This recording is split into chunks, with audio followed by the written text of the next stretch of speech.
Hey guys, this is Jules with True Crime Reactions.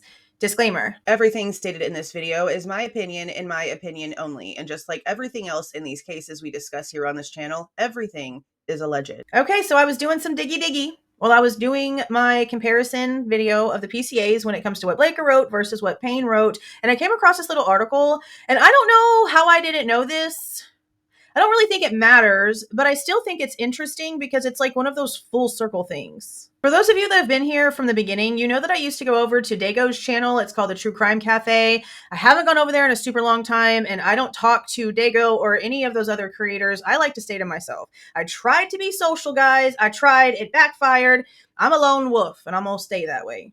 But back in the day, whenever WSU Kim and all of that narrative got started, I would be over there quite a bit. So whenever people started making assumptions and sort of asking questions about the private driver, the one who picked up Maddie and Kaylee from both their house and the Grub truck and took them to their destinations, I never really paid much attention to it, and I still don't pay any attention to it. I don't think that anything with the private driver has anything to do with anything. I know there's some people out there that question him, and I mean, that's fine. You can do whatever you want to do. But the way that I remember it being, and I only bring up Dago because this is where I heard it from, Dago ended up speaking with him, like actually speaking with him, getting to know his wife's name, knowing the type of vehicle that he drove. Like, he had information. He was speaking to this guy.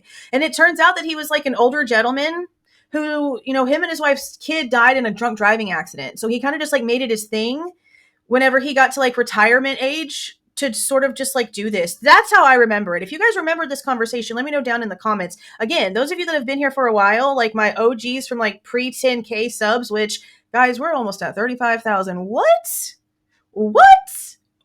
We've been here since 2 months before this case started. That's some beautiful organic growth. I love you guys so much. But this conversation happened way back when.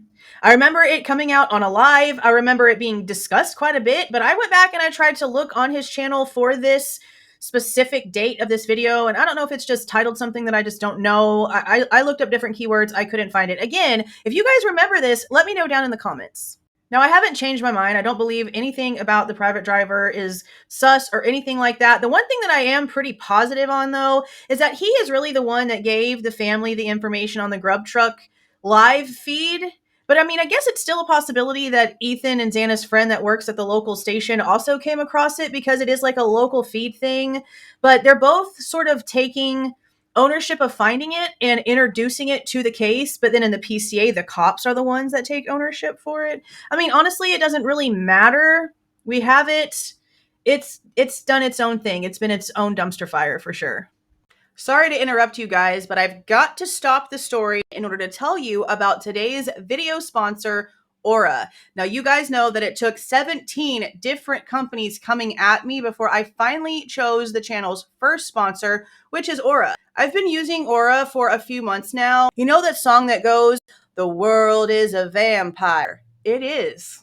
Aura gives you all of the tools you need to block off all of the suckers. They help you protect your social security number, your kids' information, your credit score. There's a VPN so that you can block your location from all these people trying to find out where you are to cause you problems. They also can help you get all of your information off of these horrible data compilation websites and help you keep your information off the dark web. If you have kids, it's also a great tool because you can see everything that they are viewing, block websites they shouldn't be seeing, and keep close tabs on them. I say this in so many videos. You are worth billions and billions of dollars to everyone but you. Everything that you do, from how many hours a night that you sleep to how long you actually scroll through social media, all of that data is worth billions of dollars to everyone that has a huge company name in their background. You can stop them from getting that information. You can start doing that by clicking on my link in the description box and going to aura.com/Jules to start your 2-week free trial. Plug your data in. Tell me, come back and tell me how much of your information is out there. Aura can help you get all of it off the internet. So again, go to aura.com/Jules. That is aura.com/JULEZ for a 2-week free trial. See how much of your information is out there and let Aura help you get it gone. Okay, now back to the video. Now, what I found as I was going through things I needed for my big comparison video is an article from Law and Crime that basically just says that they lived really close to Bryan, that the private driver and his wife lived within 1,200 feet of Bryan Kohberger. I don't remember that. And I also don't remember the other part of the article, which is the reason why we about to read it together. Now, this was posted on January 6th, and at this point, he's still remaining anonymous. I know I've heard his name before. I didn't really go back in and dig too much to rehear it because I honestly don't feel like he has anything to do with anything. That's neither here nor there. I just thought that this little part, like I said, was an interesting, full circle event. Anyway, he lived 1,200 feet from my door. Driver who brought Idaho victims home the night they were killed is exceptionally glad about suspect's arrest. Now, I don't know if this guy is keeping up with this. I would love to know what he thinks. For real. Email me, bro. With all of the disinformation, misinformation, false statements, and straight up Swiss cheese in this case, I really wonder what this guy feels now. If he feels as confident and as, how did they put it? Exceptionally glad. Curious. I really am curious. But this is the reason why I wanted to do just a little video on the article, because apparently he gave a tip about Bryan's car. Not just like any white Hyundai Elantra. Once he figured out where Bryan lived, he knew damn well that Bryan's was one of 10 that he had sent into the police. Okay, listen to this. He tells Law and Crime that he actually saw the white Hyundai Elantra police were looking for last month.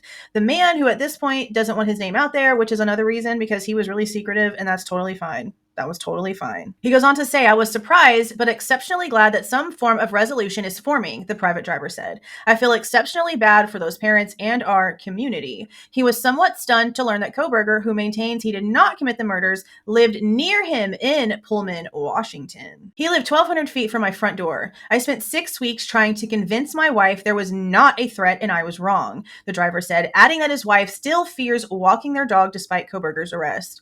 I mean, I'm just going to be honest with you. She should be.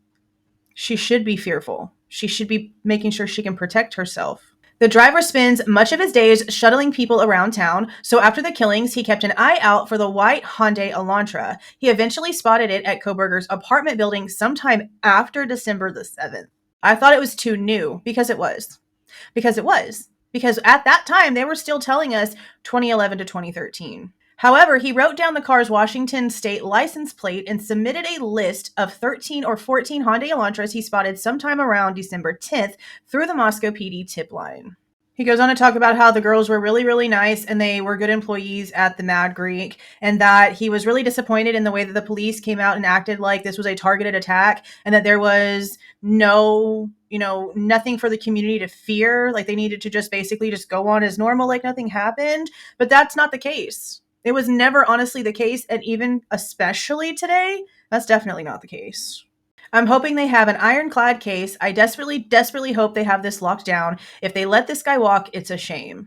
Well, that's why I really would love to know. Him being local, somebody who goes back and forth, I know damn well he's been having conversations about this in his car with them people that he drives around. If you could be a fly on the wall of them windows. I would love to know, private driver man, I would love to know what you think right now, if you've been keeping up with the case. If you've been keeping up with the truth and facts of the case, what you think now. Is it as ironclad as you so desperately hope that it would be? Or is it falling apart like the rest of us think it is? I'd really love to know. Had you guys heard that before? That the private driver had actually written down Bryan Kohberger's actual license plate and had sent it in on a list of vehicles? It is interesting. And I would actually assume that probably more than just the two officers at WSU ended up turning in the vehicle. But it is still interesting that even back then, the private driver was like, yeah, I thought it was too new though, but just to be on the safe side, I wrote it down anyway. But again, when did they actually change the date? Because as far as I can tell from trying to get my timeline together, there's nothing I can find that shows the public a change in the date of the car until the PCA. A lot about the PCA doesn't make sense whatsoever. Again, it's just a huge, just red blinking light of reverse engineering in process. It's so bad. But as always, let me know what you guys think about this down in the comments. If you like the way that I present this information and give my opinion, please don't forget to leave a like on the way out, subscribe to the channel if you were not subscribed already, and please don't forget to make sure that that notification bell is set to all so you don't miss any of my rants, reviews, reactions, updates, or deep dives. See y'all.